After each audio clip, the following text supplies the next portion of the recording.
जादुई तोता। एक छोटे से गांव में एक गरीब परिवार रहता था।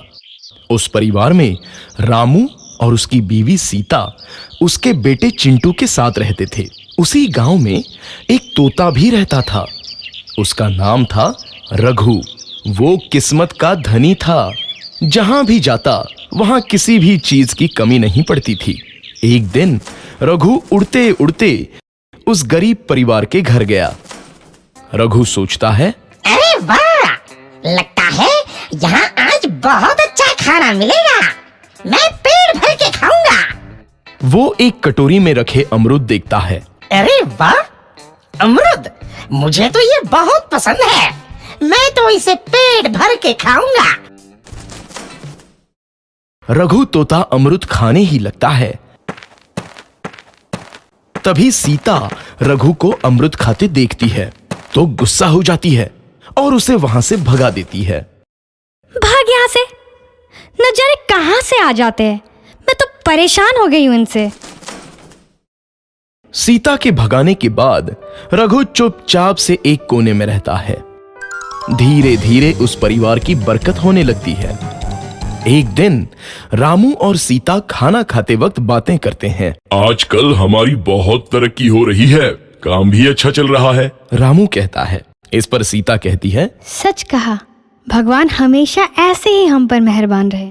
बेटा चिंटू भी कहता है, पिताजी, मुझे खिलौना लेके दो ना, मेरे सभी दोस्तों के पास है। रामू कहता है, ठीक है, जरूर लाऊंगा।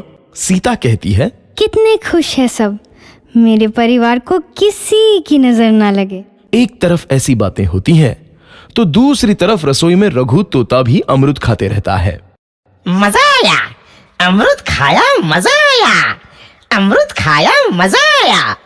तभी सीता रसोई में आती है और रघु तोते को अमरूद खाते देख बहुत गुस्सा होती है। सीता रघु को बाहर निकालने के लिए पिंजरे में अमरूद रखती है।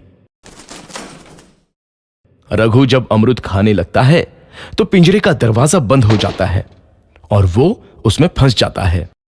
मुझे बाहर निकालो, मैं यहाँ फंस गया हूँ, मुझे बचाओ। अगले दिन सीता पिंजरा उठाकर बाहर दूर उस रघु को छोड़ देती है।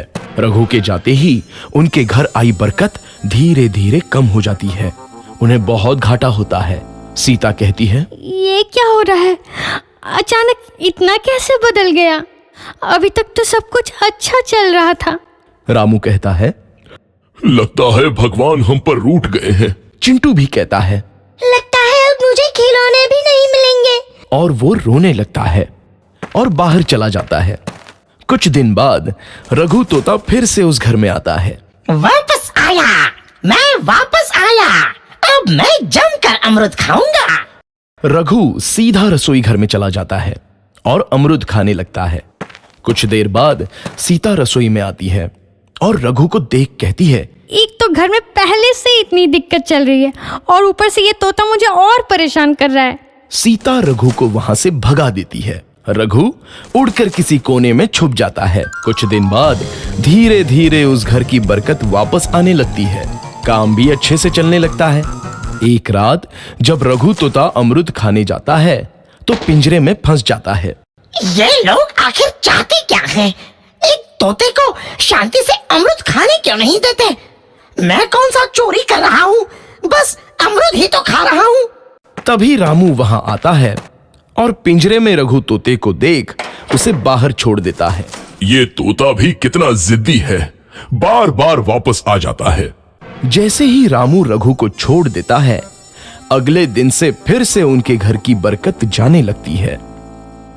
काम में घाटा होता है।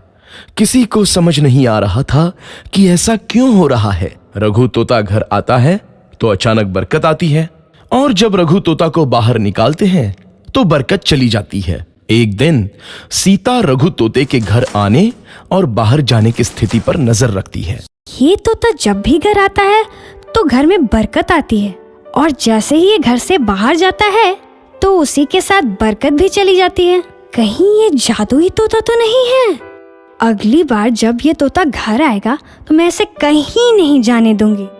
सीता रघु का बहुत इंतजार करती है लेकिन रघु तोता दोबारा उस घर में कभी नहीं आता। और वो लोग उसके इंतजार में पछताते रहते हैं। तो बच्चों, इस कहानी से क्या शिक्षा मिलती है?